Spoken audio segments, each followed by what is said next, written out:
तानाजी पवार नेतृत्व आणि कर्तृत्वाचे ओळख असणारे एक जनसामान्यातील लोकप्रिय नाव। तानाजी पवार लोकांचा आवाज म्हणून ओळख आणि याच जोरावर प्रचंड मतांनी मतदारांनी निवडून दिले आणि कार्यकर्तृत्वावर शिक्कामोर्तब जनतेने केला आहे।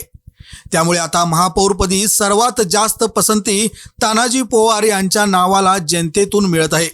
एक ओबीसी चेहरा, पक्षाशी एकनिष्ठ, 5 वेळा नगरसेवक पदाचा आणि 3 वर्ष उपनगराध्यक्ष पदाचा अनुभव, गोरगरिबांचे प्रश्न जाणून घेणारा, शिवशाहू फुले आंबेडकर चळवळीतील वारसा जपणारा, बहुजन समाजाचा नेता म्हणून ओळख तानाजी पवारांची आहे।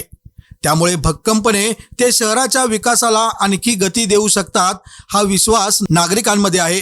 माजी वस्त्रोद्योग मंत्री प्रकाश अण्णा आवाडे, आमदार राहुल आवाडे, माजी आमदार सुरेश हळवणकर यांच्या मार्गदर्शनाने वाटचाल करीत जनमानसात रुजणारे तानाजी पवार आज महापौर पदाचे उत्तम पर्याय मानले जात आहेत। शहरातील प्रमुख प्रश्नांची जाण, प्रशासनावर वचक, कार्यकर्ते पक्ष सांभाळणारे नेतृत्व म्हणजे तानाजी बाळू पवार। अनुभव आणि कामाची ठाम पद्धत यामुळे महापौर पदाचे प्रमुख दावेदार ते मानले जात आहेत। सोशल मीडियावर त्यांच्याबद्दल जोरदार पोस्ट व्हायरल होत आहेत, त्यामुळे याची चर्चा शहरात मोठी आहे।